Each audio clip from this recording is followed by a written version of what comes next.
Bienvenue sur Africa 24 dans cette nouvelle édition du QG News. Voici les titres de l'actualité. Visite du président sénégalais Macky Sall au palais de l'Élysée à Paris. Une rencontre avec son homologue français axée notamment autour de la lutte contre le terrorisme. Une délégation du Burundi assistera au prochain Conseil des droits de l'homme des Nations Unies à Genève. Bujumbura semble pessimiste avant même l'entame de cette rencontre. Et retour sur la première journée des éliminatoires de la CAN 2019 de football. Le Niger a fait match nul face au Swaziland. Le résumé de cette rencontre dans cette édition. Le président sénégalais Macky Sall était reçu au palais de l'Élysée en France le 12 juin. C'est le deuxième chef d'État africain à être reçu depuis l'accession au pouvoir du président français Emmanuel Macron.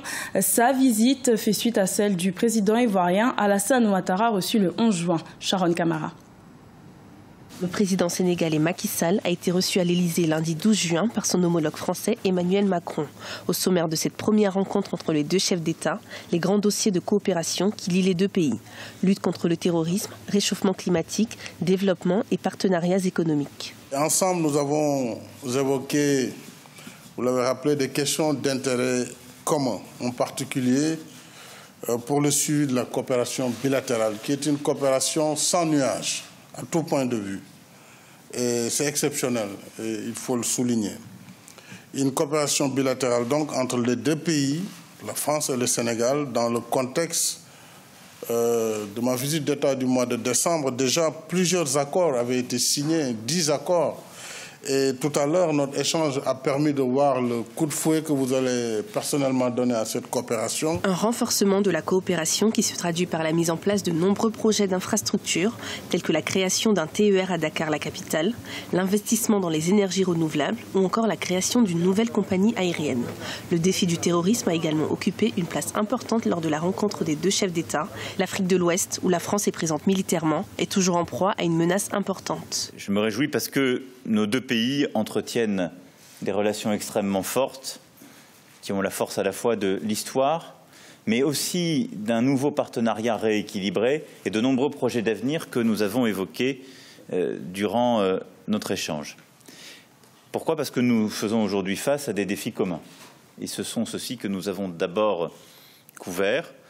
Le défi du terrorisme, du fondamentalisme et des nombreux déséquilibres régionaux que nous suivons très étroitement donc, avec le président Macky Sall. Le président Macky Sall, en tournée européenne, passera également par l'Allemagne dans le cadre de la réunion préparatoire du G20. Le chef d'État sénégalais n'a pas manqué de réaffirmer son soutien à l'accord de Paris, au cœur de l'actualité depuis l'annonce du retrait des États-Unis.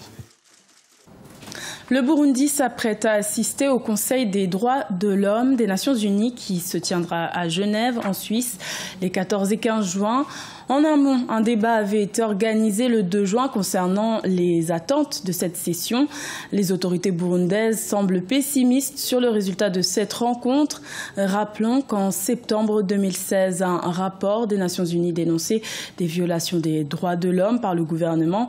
Écoutons à ce propos l'assistant du ministère des Relations extérieures.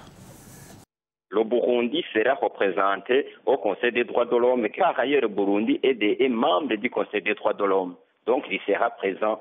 Je ne peux pas pour le moment vous dire qui sera le chef de délégation ou quoi, la représentation, mais ce que je veux vous dire, c'est que le Burundi sera présent. Je voudrais réaffirmer que le Burundi a ratifié des textes et des conventions internationales en rapport avec les droits de l'homme. Le Burundi les respecte et entend continuer à les respecter.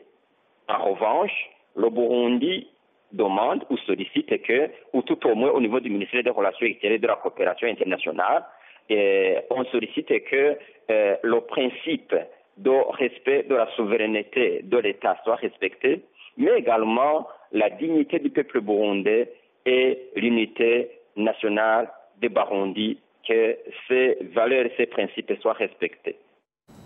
Également dans l'actualité, la bourse sud-africaine résiste bien sur les marchés malgré la dégradation de sa note par les agences de notation. Ce mardi 13 juin, les indicateurs de la bourse étaient plutôt bons avec une progression de 0,5% pour l'indice qui regroupe toutes les sociétés cotées sur le principal marché financier sud-africain. Rappelons que depuis avril 2017, l'Afrique du Sud est confrontée à une série de mauvaises nouvelles, notamment le limogeage du ministre des Finances, Pravin Gordhan, qui impacte fortement son économie. La première journée des éliminatoires de la CAN 2019 de football s'est jouée le 10 juin. Le Niger et le Swaziland se sont affrontés à Niamey et les deux équipes se sont quittées sur un match nul. Le résumé de cette rencontre avec Sadou Alizé Mokhtar. Le MENA du Niger contraint au nul vierge 0 but partout par le bouclier du roi du Swaziland ce samedi 10 juin 2017 au stade général Sénékounché de Niamey. Pour son entrée lors de la première journée des éliminatoires de la CAN Cameroun 2019, l'équipe nigérienne a dès l'entame de la rencontre laissé les initiatives de jeu aux Swazis qui se sont procuré plusieurs occasions. Malmené par l'équipe du Swaziland, le MENA n'a trouvé sa première occasion qu'à la 42e minute par une frappe de Mohamed Wankoy. Il a fallu attendre la seconde période pour enfin voir les réactions des Nigériens, mais sans concrétisation. Nous n'avons pas eu de match amicaux. Donc, une équipe, ça se prépare pour faire face aux grandes compétitions. Donc, si nous découvrons cette compétition pendant qu'elle est arrivée, et ça va de soi qu'on t'attende. C'est ce que vous pensez, le public. Nous avons joué notre jeu malgré la température assez élevée.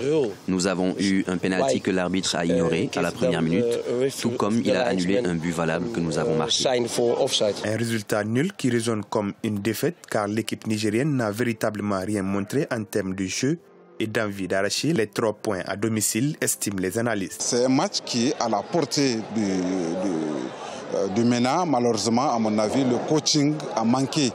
Il y a des joueurs qui, même dans le championnat, ne sont pas en forme, qui ont joué et qui n'ont naturellement pas répondu. Il y a des joueurs qui jouent en Europe dans leur club qu'on a fait venir et qui sont restés sur le banc. Moi, je pense que c'est tout simplement un problème de coaching qui s'est passé, mais l'équipe du MENA est en principe supérieure à celui des guerriers du roi. Les Aigles de Carthage de la Tunisie accueillent ce dimanche 11 juin 2017 les Pharaons d'Égypte dans l'autre match de la poule. La prochaine journée des éliminatoires de la CAN Cameroun 2019 aura lieu du 19 au 27 mars 2018. Ce journal a été réalisé par l'ensemble de la rédaction. Merci de votre fidélité.